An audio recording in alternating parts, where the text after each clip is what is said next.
Done mopping up blood. I started this. This kid Carlos helped me bust out. Seems all right, but we're going to need more. What you thinking? You are met some people in jail who might work. Let me make some calls.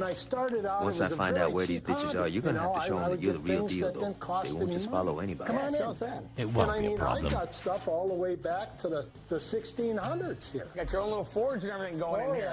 Yeah. Oh, dang, this is authentic. The first building that we walk into is the blacksmith shop. I'm walking around, and this place looks like it's been here for 100 years. I seen it in 1968 out in Rochester, Wisconsin. And this lady was... Seen what, this piece? All of this, everything. There's the blower. Everything. Oh, all of this is in the building? It was in the building out in Rochester. My wife and I were out antiquing, and there was a little antique shop, and the little old lady says, "Would you like to see something interesting?" Well, yeah. And she opened up these French doors, and we went, oh my God. And here was this blacksmith shop. All of this? All of it. All of it, huh? All of Okay. it. All operational, huh? That's All the shop right operational. there? There it is right there. I'll be darned. The way it looked. The old forge, 1914. Incredible. He bought a blacksmith shop and moved the whole thing. It was her husband's shop. Wow, that's him right there. Now, it operated between 1855 and 1955. So you fired this up? I fire it up once in a while. We see a lot of the blowers and the bellows and stuff. Oh, you yeah. know, a lot of farms had smaller ones. Because they had to make everything themselves. They just couldn't get out of the hardware store and buy it. They had to make it, you know. Blacksmith shops were the mainstay. Everybody, the millwrights, the carpenters, everybody that worked with tools came to a blacksmith to have their tools made. And then every farmer or anybody that worked making buggies or fixing buggies or anything like that needed a blacksmith. You know, you just can't walk into these places anymore. There's very few of them around, and this is like a Cadillac. Yeah. I mean, it's a top grade. Got all the stuff. Yeah. So when he walked into that blacksmith shop for the very first time so many years ago, he was mesmerized by it. And he understood that that was the root of American manufacturing. And that's what he was trying to preserve. One of the things with manufacturing... How you been? When I was Busy? 16 years Yeah, old, I got a I heard what you did at Johnny part-time Stroud. job in a place called Well, I couldn't Radio let my boy Motors. Fraud. And that factory guy had from these Giant. antiquated machines. They had all these line drive belts. You know, I saw Johnny in prison once. And they He didn't look like a really happy guy. The repair Oh, he's the happy belts. enough If when the he's belt killing snapped, somebody. then that was a common thing every day. No, seriously, no, he's you a would good take guy. a knife Just and you'd don't cut the piss him belt, off. and then you would Stick it in there, stick put it in little the machine with the things in. staples, and then squeeze them down. That's a racing machine. Them machines were from the 1890s and 1880s. They were so worn out, but they did their job. It was like working in a museum. You're learning all about these ancient things. You know, Jerry was one of the last generations to work with some of these early industrial machines. Machines that'll never be used again. You can see why it's so important to him to save as much of this history as he can. Would you like to see the other areas? You bet. They've got a lot more in the house. Come on in. Usually when I go into somebody's house, that's where the good stuff is. How old were you when you moved here? A lot younger. That was, I don't know, 1988. I was in my probably 30s. Been here 37 years then. You're in your prime. Wow. Yeah, a little bit of junk. Oh, yeah, this is cool. This is your old man cave here. This is my man cave. Yeah, And man as you central. can tell, things are kind of moving in. You find one Hey, thing Ramon, and then you what's go by up? another person's Listen, house. and I don't they've got a lot of something time. I was just me, calling to let you know and that it's- oh, gee, I stole think your I'll car. start collecting that. It just Are you there? continually grows. Great. Jerry, what's with the Here's the deal. Forex If you don't want your car cubed, I really suggest you pay me what you owe me. Talk to you later, Ramon. Kind of a local piece. So, yeah, it's a, Look at that, Frank. yeah, like that. I've never seen racine tires. Have you, Frankie? That's, That's nice. I'm surprised you don't have that hung up. They're a racine guy. where do you hang it? I don't know. Above your bed.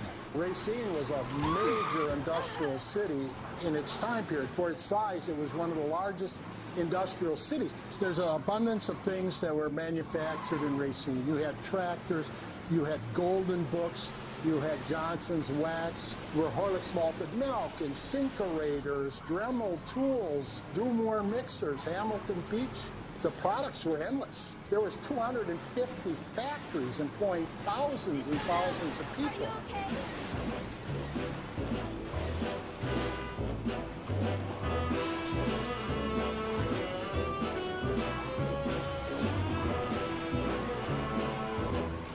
So, I mean, you've got every Hamilton Beach blender there is. This is the You've got problem. quite a few. Yeah. I mean, you use the blenders? You drink a lot of milkshakes? What do you do? I mean, seriously.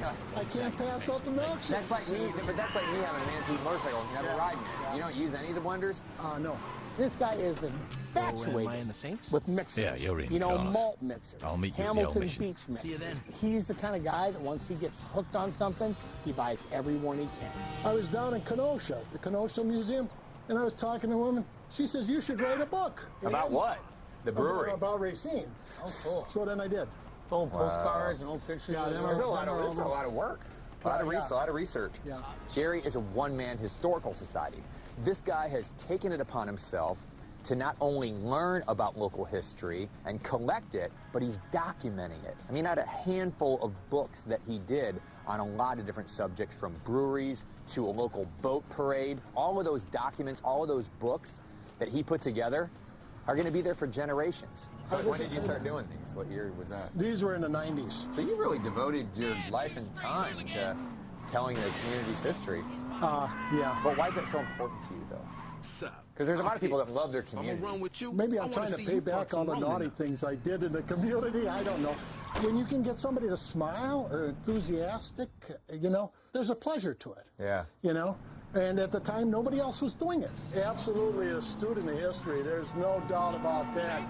I've got teachers calling me up. Could you come and talk to my class? You know, one time I said, I can't do this class. And my wife says, you know, that one of them little kids is going to be the next historian. And if you don't go there and show them your stuff and talk about it, maybe we're going to lose that. It is kind of interesting. This is a salesman sample. Okay. But it's local, and it would cost you a lot. Somebody's calling to buy it right now. They're directional signals. They're made by Teleoptic and Racine. And this would go on your dash, your steering wheel. Sure. That's on the back. Your directionals, and license plate light, Right. stop light, and then these went on your front fenders. Oh.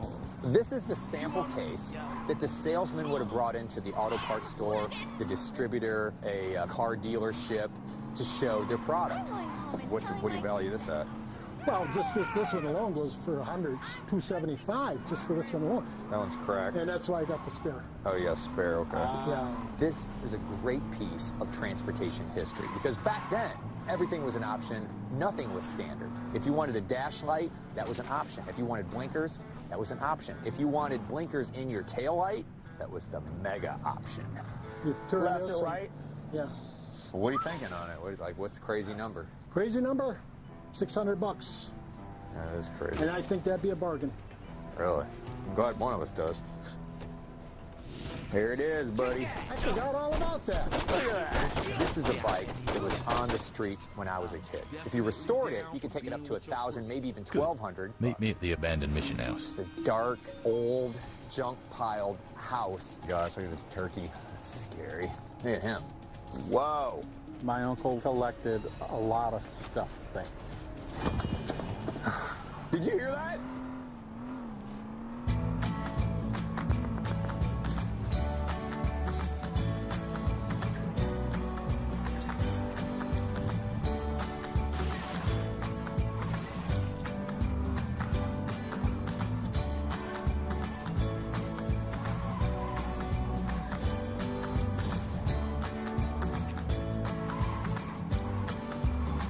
Handmade History is brought to you by Downy. Protect your clothes from stretching, fading, and fuzz. I love you so much. That's why I bought 6 of you, for when you stretch out. I want you to stay this bright blue forever. That's why you'll stay in this drawer forever. What do you say you show me what you I can do can't live without you. And that's why I'll never, ever wash you. Protect your clothes from stretching, fading, and fuzz with Downy Fabric Conditioner.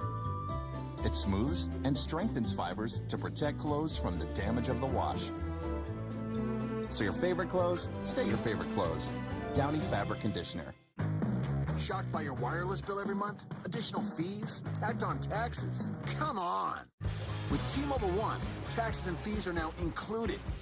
Get 4 lines of unlimited LTE data for $40 each. That's right, all unlimited, all in. And now, for a limited time, save more than you pay in taxes on all smartphones. So switch to T-Mobile and save hundreds versus the other guys. It's better than a tax holiday, and it's only at T-Mobile. Hi, thanks for coming. This year, Chevy received more J.D. Power Initial Quality Awards than any other car brand. I'm very, very impressed. Did I mention they received more of them last year, too? Look at that.